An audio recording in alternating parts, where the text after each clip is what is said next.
Nós demos para a base da nossa oração uma das bem-aventuranças, que está no versículo 6 de Mateus capítulo 5, verso 6.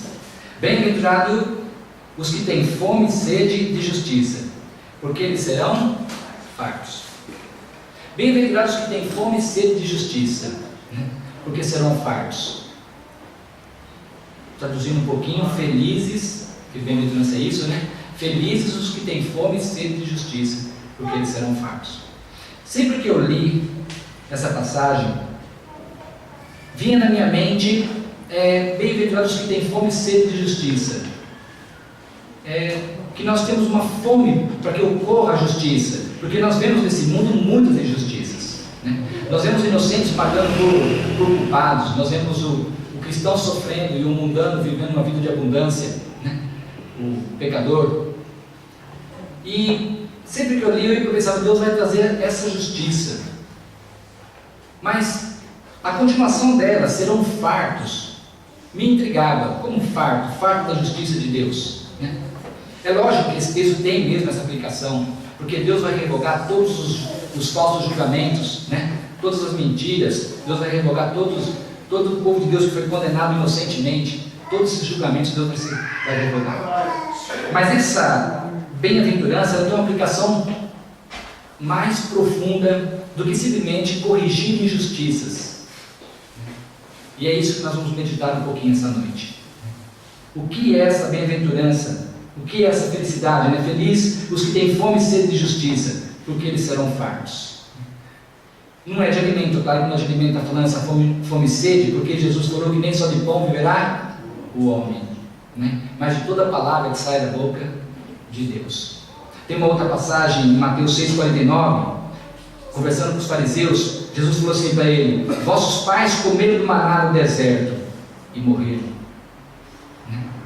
Então o maná, que foi um milagre, alimentou, né, a matéria do povo de Deus no passado, mas mesmo assim eles pereceram, né? Eles morreram. E conversando com a samaritana no poço, ele falou para ela: se você beber dessa água, você vai voltar a ter sede. Então não é da água, não é do alimento físico, né? Se nós lermos em Isaías, vamos dar uma lidinha lá, Isaías capítulo 55, verso 1. Ó vós, todos que têm sede, vinde às águas, e os que não têm dinheiro, vinde comprai e comei. Sim, vinde comprai sem dinheiro e sem preço, vinho e leite. Então ele fala: todos vocês que têm sede, fome e sede, venham comprar. Se você não tem dinheiro, não tem problema, porque é de graça. Venham comprar esse alimento que vai ser como vinho e como leite para vocês. Por que gastais o dinheiro naquilo que não é pão? Por que vocês gastam dinheiro naquilo que não alimenta? E o produto de vosso trabalho naquilo que não satisfaz? Não pode satisfazer. Ouve-me atentamente. Agora ele fala: preste atenção no que eu vou dizer. Ouve-me atentamente e comei o que é bom, e vossa alma se deleite com a gordura. Por que vocês gastam dinheiro com aquilo que não sustenta? Ouve-me atentamente, né? Compre, aqui, ó. Ouve-me atentamente, comei, aliás, o que é bom, né? O que necessita a vossa alma. O versículo 3: inclina os ouvidos, né? Ou ouça de novo, ele fala: inclina os ouvidos a mim, inclina os ouvidos e vinde a mim. Vocês estão com fome, com sede? Se não tem dinheiro, não tem problema. Por que você quer gastar dinheiro com o que não sustenta? Estou repetindo as palavras. Agora ele fala: ouça atentamente, vinde a mim, e vossa alma viverá. Já dá para você começar a entender o que é essa fome e o que é essa sede. Porque são felizes, né, os que têm fome e sede de justiça. Ele fala: vinde a mim, e vossa alma viverá. Porque convosco teria um concerto perpétuo, dando-vos a firme beneficências de Davi. É interessante que ele termina falando que ele daria, outras traduções falam, mesmo misericórdias de Davi. Quando a gente fala em necessidade da alma, né? Necessidade de perdão, necessidade do favor de Deus, do amor de Deus, porque nós nos sentimos pecadores, e somos mesmo, somos de natureza pecaminosa. Mas quando falamos em pecado, a gente lembra do pecado de Davi, um dos mais terríveis pecados, não vou dizer em tamanho, mas um terrível pecado que Davi cometeu, né? Davi adulterou e depois matou um amigo injustamente. Um pecado terrível aos olhos de Deus. Mas a misericórdia de Deus alcançou Davi. E Deus prometeu: se vocês têm fome e sede, venham a mim. Assim como eu fui misericordioso com Davi, sou misericordioso com vocês. Venham a mim, é de graça, venham comprar esse alimento que sustenta a alma. Quando, naquela parábola que Jesus contou do jovem filho pródigo, naquela parábola do filho pródigo, o filho foi, esbanjou, gastou tudo. O que trouxe aquele filho de volta? O que trouxe aquele filho de volta foi o amor do pai. Na parábola o pai ficava ali, né, olhando no caminho, até que o dia que ele estava olhando, o filho veio. Foi o amor do pai que atraiu aquele filho de volta, uma representação da nossa relação para com Deus. Jesus, no Evangelho de João, dá uma olhadinha lá, João capítulo 6, verso 44. Ninguém pode vir a mim, se o Pai que me enviou não o trouxer, e eu ressuscitarei no último dia. Ninguém pode ir até Jesus, se o Pai que o enviou não o trouxer. Jesus está só confirmando o que ele contou na parábola, né? Nós somos por natureza pecaminosos, né? Por natureza nós somos maus. É o amor do Pai que nos atrai.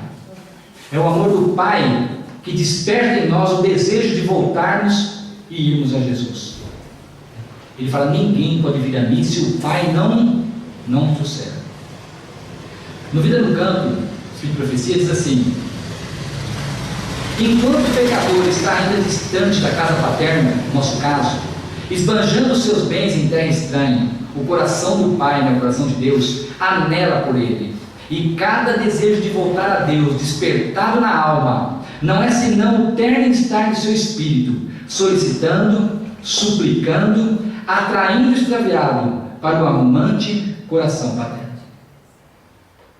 Cada desejo que nós sentimos de andar com Deus, de melhorar na nossa vida espiritual, cada vez que nós sentimos assim uma vontade: puxa vida, eu queria melhorar, eu queria refletir o caráter de Cristo, eu queria ser mais manso, mais bondoso, mais misericordioso. Cada vez que nós sentimos a necessidade de amar uma pessoa que nós estamos com raiva, por exemplo, né, um inimigo, alguém que nos magoou, cada vez que nós sentimos a necessidade, uma vontade, irmãos, essa vontade não é natural nossa. Naturalmente nós não temos essa vontade.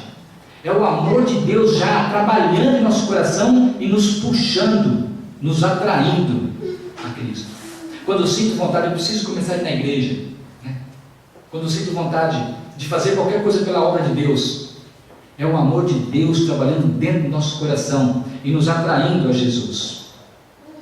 Se experimentais um sentimento de necessidade em vossa alma, é isso que eu estou comentando, se tendes fome e sede de justiça, que nós estamos discutindo, isto é prova de que Cristo tem operado em vosso coração, a fim de ser por vós procurado, para vos fazer mediante o dom do Espírito Santo aquilo que vos é impossível realizar em vosso benefício. Quando nós nos sentimos atraídos a Cristo, com vontade de andar com Deus, melhorar nossa vida espiritual, quando esse sentimento bate em nosso coração, vontade de ir na igreja, na verdade não nasceu de nós essa vontade, é o Pai que está olhando para o caminho nos atraindo. Às vezes as pessoas chegam num ponto assim da vida e falam: acho que Deus já me abandonou. Mas é simples você saber se Deus abandonou. Se você lembrar de Deus, Ele não te abandonou. Porque do nosso coração só sai coisas más. Se nós lembrarmos de Deus, Ele não nos abandonou. Se nós pensarmos em preciso de uma vida cristã, preciso melhorar, Deus não nos abandonou, Ele ainda está nos atraindo. É o amor do Pai que trouxe aquele jovem de volta na parábola. É o amor do Pai que nos atrai a Cristo. O Salvador mesmo explicou: o Espírito é o que vivifica, a carne para nada aproveita. As palavras que eu vos disse são espírito e vida. A palavra de Deus precisa ser entretecida no caráter vivo dos que nela creem. A palavra de Deus precisa ser entretecida, tem que ser misturada. A palavra de Deus tem que ser misturada com a nossa vida. Nós precisamos colocar a verdade em nossa vida até que ela seja uma mola. Olha só, a única fé verdadeira, falando em fé, é a do que recebe e assimila a verdade, até que se torne parte do seu ser e a força motriz de sua vida e atos. Jesus é chamado o Verbo de Deus. Aceitou a lei de seu Pai, cumpriu seus princípios em sua vida e manifestou o seu Espírito e revelou sua virtude beneficente sobre o coração. Disse João no Evangelho: o Verbo se fez carne e habitou entre nós, e vimos a sua glória como a glória do unigênito do Pai, cheio de graça e de verdade. Os seguidores de Cristo precisam comungar em sua experiência. Nós precisamos comungar com Deus, irmãos. Deus, irmãos, Ele nos atrai. Nós temos que corresponder a essa atração. Ele está sempre nos atraindo, sempre trabalhando conosco. Nós temos que corresponder. Mas comungar significa compartilhar, participar, dividir, se unir. Comungar significa nos aproximarmos o máximo possível de Deus. A relação que Deus chamou de Pai foi para nos aproximarmos dele. Nós cantamos o hino que Jesus é o nosso amigo. Irmãos, Jesus é um amigo que nos ama muito, mas nós temos deixado ele um pouco de lado na sua vida. E ele, o Pai está nos atraindo a ele. Nós precisamos melhorar o nosso relacionamento com Deus. Nós precisamos falar, abrir o nosso coração diariamente com Deus. Nós falamos com Deus através da oração. E Deus fala conosco como? De várias formas, Deus fala conosco pela inspiração do Espírito Santo, diretamente no coração da pessoa. Deus fala conosco pela revelação da natureza, pelas plantas. Deus fala conosco pelos animais. Ele usou uma vez um jumento para falar com o homem. Deus usa diversas formas, olha só. Os seguidores de Cristo precisam comungar em sua experiência, devem assimilar a palavra de Deus, tem de ser transformado na sua semelhança e pela virtude de Cristo refletir os atributos divinos. Importa-lhes comer a carne e beber o sangue do Filho de Deus. Aliás, não terão vida em si mesmo. O Espírito e a obra de Cristo têm de tornar-se o Espírito e a obra dos seus discípulos. A vida de Cristo tem que ser também a nossa vida, e a única forma de nós conseguirmos isso é, como diz o texto, comungando com Deus, andando com Deus. Olha só, as palavras de Deus são fonte de vida. A palavra de Deus é fonte de vida para nós. Essa semana, olhando na internet, eu vi uma imagem, uma sarja, onde uma pessoa estava ajoelhada, com as mãos para cima, e falando: Pai, Deus, fala comigo. E aí uma mão saiu entre as nuvens, uma Bíblia na mão. Deu uma Bíblia para ele. Está lá na primeira página. E eu, quando olhei, achei bonito, achei engraçado e bonito. Falei: isso, é isso mesmo. Deus fala conosco através da revelação de sua palavra. E a palavra de Deus, irmãos, ela é vida. Ela tem vida para nós.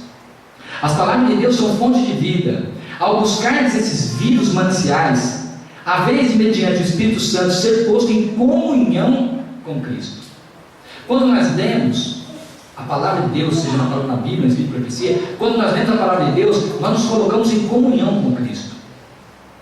Verdades familiares apresentar-se-ão ao nosso espírito sob um novo aspecto, como o clarão de um relâmpago. Novas significações cintirão de textos familiares da Escritura.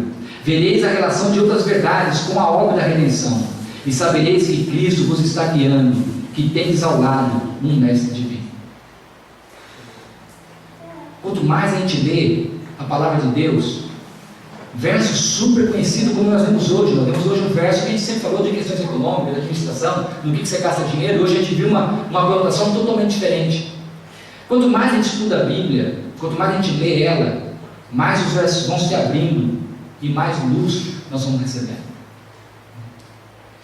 Deus fala de nós de muitas formas. Eu lembro uma experiência da Marcela. A Marcela, nós começamos um trabalho de evangelização com ela, foi a nossa experiência. Nós começamos um trabalho de evangelização com ela e ela passou por uma fase, desanimou, parou de vir na igreja e desanimou. Mas o pai estava atraindo. E um dia ela estava caminhando e passou um rapaz de bicicleta, ela desanimada, passou um rapaz de bicicleta, parou, ela até assustou por o rapaz parar, ele olhou para ela e disse o quê? Jesus te ama, não foi? Deus ou Jesus? Ei, Jesus te ama. Montou na bicicleta e foi embora. E foi aquela palavra que despertou a Marcela o desejo de voltar. Deus, na verdade, já estava trabalhando no coração dela, mas poderia usar qualquer coisa, e na hora do momento certo, Ele usou uma pessoa, podia ser um anjo, podia ser qualquer pessoa. Deus usou um jumento, pode ser qualquer um. Usou a pessoa na hora certa, para dar a palavra certa, para a gente ver o trabalho, como Deus trabalha. Uma pessoa que não conhecia ela, que ela nunca mais viu, Deus trabalha conosco, irmãos, está sempre nos atraindo. O que Ele está esperando é a nossa parte nessa história. Eu vou contar uma experiência para os irmãos. Uma vez eu, viajando para Marília, na verdade eu estava indo para buscar o Michael Douglas, em Londrina. Mas no trecho de Rio Preto a Marília, eu fui sozinho, e eu estava assim muito angustiado. E eu fui conversando com Deus, foi quando nós fomos na conferência, eu fui sozinho buscar o Michael. Eu fui conversando com Deus e numa angústia, e o CD tocando música. E eu ouvia a música assim, mas a música não estava na minha mente, eu estava ouvindo ela, mas conversando com Deus e fazendo uma série de perguntas para Deus. Naquela angústia de alma, de repente, quando eu dei por si, eu prestei atenção no hino, a letra do hino respondeu exatamente aquilo que eu estava perguntando. Eu falei, nossa, pensei, nossa, a letra do hino respondeu exatamente. Como é que Deus puxou minha atenção para o hino? E aí eu continuei pensando e conversando com Deus, e o hino saiu da minha mente, continuou tocando no rádio do carro, e eu comecei a indagar a Deus de novo, perguntar uma série de coisas para Deus, e de repente o hino pulou para um outro hino, e entrou exatamente na letra do hino que respondia o que eu estava perguntando. Aí eu olhei e falei, nossa, eu sempre penso isso, não se pode brincar com Deus, né? E eu fiquei feliz, tão feliz, da letra do hino respondeu exatamente. Aconteceu algo assim. Isso. Aí eu continuei, uns 200 quilômetros de Marília, eu continuei naquela angústia, a letra do hino estava tocando, eu continuei escutando o hino, mas voltei a conversar com Deus. E questionando a Deus sobre uma série de coisas. O hino pulou de novo. Ele pulou de novo num outro hino. E deu certinho com o que eu estava perguntando. A letra do hino respondeu exatamente o que eu estava perguntando. E aí eu olhei, aquilo me emocionou, falei, nossa, o que é isso? Mas eu estava muito angustiado aquele dia. E eu continuei conversando com Deus. E os quilômetros rodando. Eu continuei conversando com Deus. E de repente ali, o hino pulou de novo. 4 vezes. 4 vezes. E caiu exatamente na resposta. A letra do hino respondia exatamente o que eu estava perguntando. E eu comecei a chorar e falei, gente, lembrei de um filme que falava sobre isso. Que quando uma letra do hino responde a sua pergunta, não é coincidência não, Deus está usando o hino. Mas eu olhei, porque na minha mente passou, Deus está usando um CD riscado para responder as minhas perguntas. Quando eu pensei isso, Deus está usando um CD riscado, eu tenho muito CD riscado, um CD tudo riscado. Quando eu pensei isso, Deus está usando um CD riscado para responder minhas perguntas, que eu olhei para o CD, o aparelho, não era um CD que estava tocando, era uma memória eletrônica, era um pendrive. Pendrive não pula, irmãos. Pelo menos eu nunca vi pendrive pular. Nunca vi uma memória eletrônica pular de um ir para o outro. E experiências como essa, irmãos, acontecem não somente comigo, acontece com todos nós. Eu já ouvi Deus falar, responder às minhas angústias ao pé do ouvido, escutar a voz de Deus, será de Deus, irmã? Escutei a voz falando. Então Deus, irmãos, Ele está sempre trabalhando conosco. Eu vi um filme mundano, uma vez, não era um filme religioso não, mas teve uma cena que me impressionou. No filme estava falando de Deus, e o rapaz, quando perguntou, o artista que fazia o papel de Deus, né? Perguntou para Deus no filme: faz um milagre para mim ver. E Deus falou para ele assim: tipo o quê? Passar o mar vermelho? Ele falou: tipo passar o mar vermelho. Ele falou para ele: sabe, esse tipo de milagre é fácil. O milagre mais difícil de fazer é converter o homem. Eu não me esqueci mais dessa cena. Porque mudar uma memória eletrônica de um rádio para Deus é muito fácil. Deus é poderoso, Ele pode qualquer coisa. Agora, mudar a nossa vida é difícil para Deus, porque Deus respeita a lei da liberdade. Deus, Ele não força a nossa decisão, nós somos livres. Então, abrir o mar vermelho, fazer qualquer tipo de milagre, né? Fazer uma pessoa parar e dizer: olha, Jesus te ama. Tudo isso para Deus é muito fácil. Mas o que o nosso amigo Jesus está esperando, além do nosso consentimento, é nossa cooperação. Deus, irmãos, está ansioso em ser um amigo particular nosso, em andar conosco. Nós queremos andar com Deus, muito mais Deus quer andar conosco. Nós temos uma grande ferramenta na mão, que é a palavra de Deus. Precisamos buscar, né? Quando for ler a palavra de Deus, é lógico que é importante ler a palavra de Deus para aprender as histórias, todas as histórias, porque Paulo fala que o que foi escrito para o nosso exemplo. Mas quando nós vamos ler a palavra de Deus, irmãos, na nossa oração, sabe o que nós temos que pedir a Deus? Fala comigo, Senhor. Quando a gente for ler a Bíblia e for pedir a direção do Espírito Santo ali, nós temos que falar com Deus: Senhor, eu vou ler a Bíblia agora, fala comigo. Igual Samuel, né? Igual Samuel. Fala que o teu servo ouve. Fala que o teu servo ouve.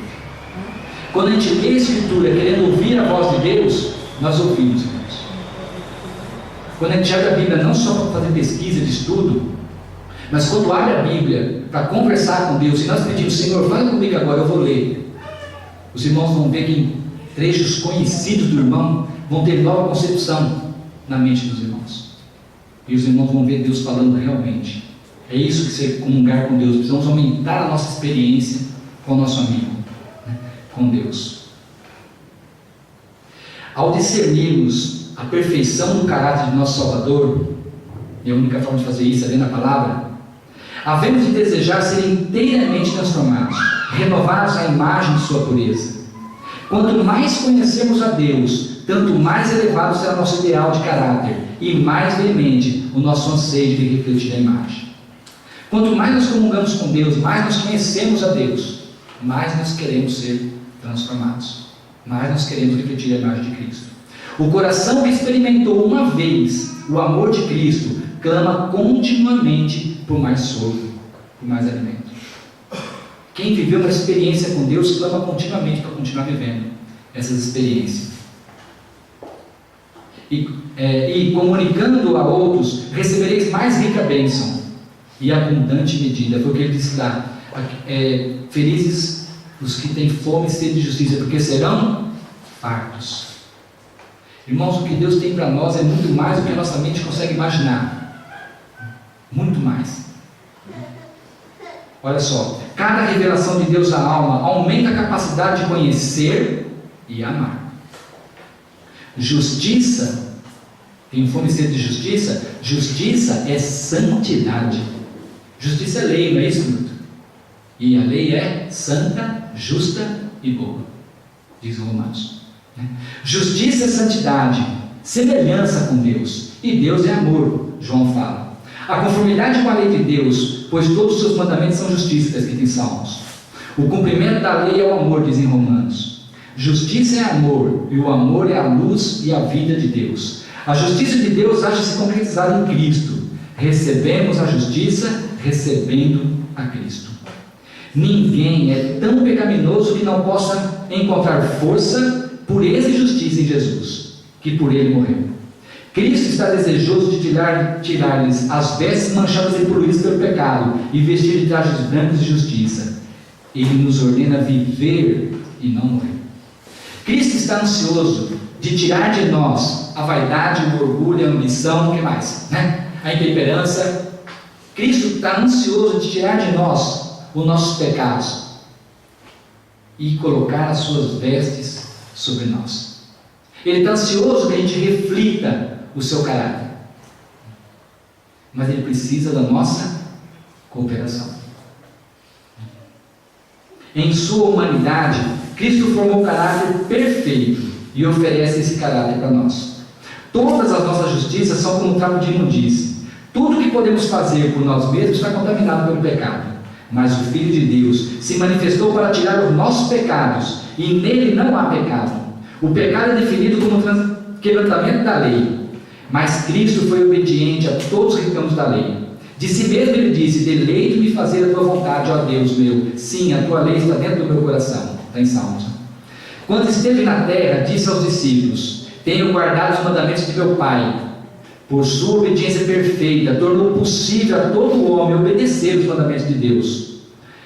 Ao nos sujeitarmos a Cristo, nosso coração se une ao seu, nossa vontade emerge na sua vontade, nosso espírito torna-se como seu espírito, nossos pensamentos são levados cativos a Cristo. Uma das coisas que perturba a nossa vida espiritual é os nossos próprios pensamentos, não é? Mas quando nós melhoramos o nosso relacionamento com Cristo, quando nós procuramos conhecer cada vez mais a Cristo, os nossos pensamentos são levados cativos a Cristo. E Ele, cativos a Ele, vivemos a sua vida. Isto é o que significa estar trajado com vestes de sua justiça. Quando então o Senhor nos contemplar, verá não o vestido de folhas de figueira, não nudez de deformidade do pecado, mas suas próprias vestes de justiça, que são a obediência à lei perfeita de Deus. Irmão, Jesus, Ele está ansioso em transformar a nossa vida.